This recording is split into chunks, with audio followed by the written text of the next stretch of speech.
ஷேய் பிரம்மா ஏலே ஏலே சிட்டி கிராமத்தில் வீடை கட்டி மாளிகை கட்டி என் பொண்டாட்டியை பாரு, என் பிள்ளைய பாரு, என் பேரம்பேத்தியை பாருன்னு நாக்கை இழுத்து உள்ளே விட்டு வெளியே விளக்கி நக்கி போகிறேல எப்படிடா இல்லை இப்படி அதிகாரி பூரா பாரு எப்படி கெச்சு போடுறான், எப்படி பிளாட் அடிக்கான், எப்படி அதிகாரி போட்டு கொடுக்கான். எப்படியே வென்றுக்கு முன்னாடி கவர்மெண்ட்டுக்காரன் அவன் போட்டு கொடுத்துருவான். கவர்மெண்ட் வச்சு நடத்தான்ல, இந்த இடம் இப்படி போகுதா கோடு, இந்த இடம் இந்த கோடு போகுதா, இதை போடு நஞ்சை புஞ்சை எல்லாம் எப்படி பட்டா போடணும் பவரை போடு நம்ம நக்குவோம்னு நக்கு தான். சென்னையில் உள்ளவன் டெல்லியில் உள்ளவன் இது எவ்வளோ பெரிய தப்புடா. அவன் டெல்லியிலேருந்து வீடு கட்டி தரேன் மயிர் கட்டி தரேன்னு அவன் பாழாக்குதான். அந்த ஒரு பேப்பரை விட்டு பாழாக்குதான். உடம்பு உழைப்புக்கு டெல்லியிலேருந்து தமிழ்நாடு வரைக்கும் எவனுமே கிடையாது, உலக நாடே கிடையாது. இடம் கிடக்குன்னு விரித்து பட்டா போட்டு பவர் அடித்து பிளாட் அடித்து இதே சோழியாக அந்த பேப்பரை வீசி எறிய வீசி அடிக்க வீசி ஓட வீசி அடிக்க. அதுக்கு தான் டூ வீலரில் போகிறவனை அப்படியே கசக்கிடுவார், சோழியை முடிச்சிடுவார். ஃபோர் வீலரில் போகிறவன் இடத்துக்கு தான் போவான் எந்திரிச்சதும் அவனே அந்த நேரத்தில் அப்படியே சோழியை முடிச்சிடுவார். கண் பார்வையிலே சோழி முடிச்சிடுவார். 2ஆம் நம்பர் வியாபாரம் பார்த்து இன்றைக்கி ஒரு சாக்கு நிறையா பணம் இருக்குது, 3 மாதத்தில் சம்பாத்தியம் பண்ணிட்டோம், 50 ஏக்கர் 100 ஏக்கர் வாங்கணுமான்னு அவன் ஓடுவான். காலையில் எந்திரிச்சதும் லொக்குன்னு இந்த நாய் எப்படி நாக்கு இலக்கீழே தொங்க போடும் அந்த மாதிரி அவன் ஓடுதான். 2ஆம் நம்பர் பார்க்குறவன். 2ஆம் நம்பர் பார்க்குறவன் பக்கத்தில் 10 ஏக்கர் 20 ஏக்கர் வாங்கி வளைச்சி பூரா சுற்றி காம்பவுண்டை போட்டு கேட்டை போட்டு என்னையும் பாரு, என் பொண்டாட்டியை பாரு, என் பொண்டாட்டி என் புள்ள விலைக்கு விரித்து உட்காந்துருக்கான்னு போட்டு வச்சுருக்கான்.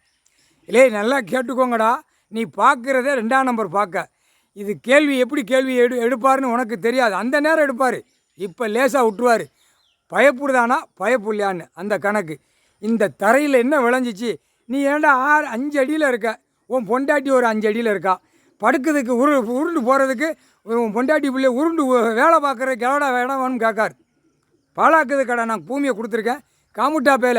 அவன் ஒரு பேப்பரை அடித்து விட்டுட்டான், நீ பேப்பரில் விளையாடுத, அவன் பேப்பரை விட்டுக்கிட்டே இருக்கான் அரசியல்வாதி. இது எவ்வளோ பெரிய கூத்து. எப்படியே ஒரு சட்டப்பேரவையில் உட்காந்து தட்டு தான் இத்தனை கோடி. அவன் மேலே ஒருத்தன் உட்காந்துருக்கான், ஒரு வங்கிழடு உட்காந்துருக்கு தமிழ்நாட்டில். டெல்லியில் அங்கே ஒரு வங்கிழடு உட்காந்துருக்கு. கிழடுகளாக உட்கார வச்சுருக்கான். சாவ போகிற கழுதையில் உட்கார வச்சு வாசிக்கான். குழலு தான், கொட்டு மேலே அடிக்கான், பிபி அடிக்கான், சிங்கி தட்டு தான். பூமியை அழிக்க வந்த பாய்ப்பேகளா மிதிச்சிட்டாரா. கப்பல்லாம் நொறுங்கி போகும். எல்லா கடலுக்குள்ளே போகிற கப்பல் எல்லாமே போட்டில் போகிறான்ல, மீன் பிடிக்க போகிறவன் சொல்லி முடிச்சிடுவார். அது மீனுக்கு இறையாக போயிடுவான். புரியுதா? எல்லா உயிரினங்கள் பூரா பூமியில் கொடுத்துருக்காரு. சாப்பிட்டு அதெல்லாட்டு மாண்டு போட்டும்னு கொடுத்துருக்காரு. ஆடு மாடு கோழி பறவைகள் விலங்கு வரைக்கும். நீ அறுத்து என்ன செய்த, என் பொண்டாட்டி பிள்ளைகளுக்கு விரிக்கணும் ஓட்டணும் நல்லா தின்னாத்தான் அந்த மரத்தில் கம்பு ஒடிஞ்சு விழுதா, அது ஒடியாமல் நிற்கிறதுக்கு அந்த பிடிச்சி நிற்கணும்னு நீ புரிஞ்சு பாடுறா. திருப்பி போடுதேன் கணக்கை. பிரம்மா படைச்சி கொடுத்தாரு எங்கள் அண்ணன், நான் ஏட்டில் எழுதினேன். உன் கணக்கு பூரா நாங்கள் வண்டு வளத்தை திறந்து விட வேண்டியிருக்கு. இப்போ எங்கடா டெல்லி டு தமிழ்நாடு வரைக்கும் பொண்டாட்டிகள் அந்த மட்டையில் கம்பு மரத்துலேருந்து ஒடிஞ்சு விழுந்த மாதிரியே போயிட்டியேடா. சாப்பாட்டு உணவை பூரா பாழாக்கிட்டான். எல்லா கெமிக்கல் திராயத்தை ஊற்றி வெளிச்சமாக இருக்கிறதுக்கு இந்த பேப்பரை வச்சு சம்பாத்தியம் பண்ணி நக்கு தான். உனக்கு என்னடா அறிவு இருக்கும்?